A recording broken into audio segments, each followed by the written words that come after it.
Cincinnati Bengals in Dallas to play Dak Prescott, Zeke Elliott and company. Handsome Hank, choose. Pick the Cowboys. What money? You take the floor. How does this one feel to you? They're a different team with Vontez Burfict. That team is just different. And perhaps it's just me not believing in the Cowboys because of the defense, and I'm just not quite. I think you look at the schedule and you're like, all right, I can kind of see based on their opponents how they've arrived at this particular record at the quarter point. But this is a good Cincinnati Bengals team, and they're much better now that they've got Burfict back. I mean, as crazy as he can get on the field at times, he's still really, really good. The interior of that defensive line is really good. They're going to get push on Dak, and he is not going to have a bubble around him and all day to make decisions. And I just can't imagine, with his top receiving target being Cole Beasley, the ability to put up enough points to keep up with an A.J. Green, Jeremy Hill, Gio Bernard, perhaps the return of Tyler Eifert, Cincinnati Bengals squad. I like everything you said. Except. And by the way, if you saw the game last week, or you saw the Thursday night game that the Bengals played, I can't recall seeing this happen very much in the NFL. I always think of Steve Entman for Washington, the dominant defensive tackle back in late 80s, or not. Maybe this was 90, 91, 90. It's right there. Is right around that range. In the Rose Bowl, driving back an Iowa lineman into the quarterback. Sacking him with another human being. Right.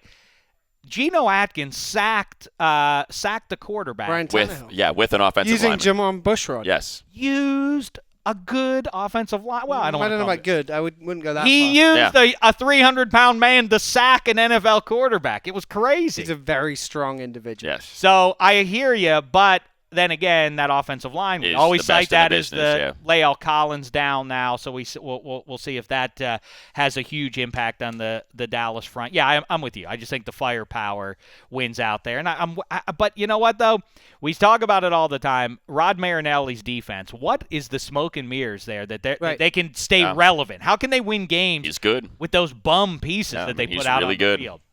All right, Handsome, you... I don't necessarily believe in the pick. I just have a feeling that sometimes this Cowboys team gets up for these type of big games, especially in Dallas. And I agree with everything you say about the Bengals. I think the Bengals are a terrific team, and I think they're probably vastly underrated, maybe because of how they started out at the very beginning of this season. But I just think there may be something. I just have a feeling about this one, and there's no science behind it. I think the Cowboys can pull it out. Well, like I say, at the very least, I suspect we have a fun one coming up here. I think this is it's a rookie kind of game. It's a rookie quarterback. I mean, we keep forgetting because these rookies are out playing the vets. Well, yeah, but you know what? It's impossible. It just is. It is impossible for it to be sustained. They're going to have a rookie like it. Think about what we were saying about Jacoby Brissett after his first time.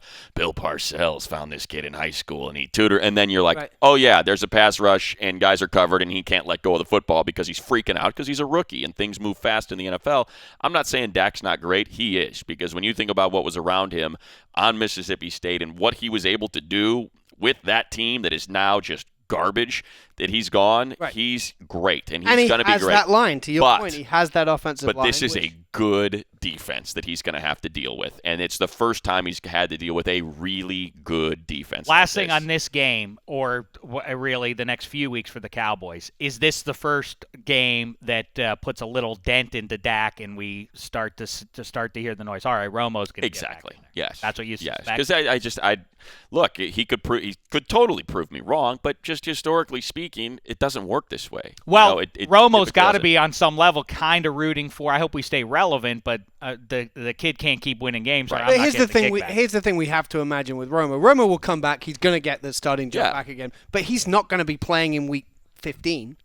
Like I just don't. I mean, like there's everything points to the fact that if Tony Romo comes back, he won't play longer than a month.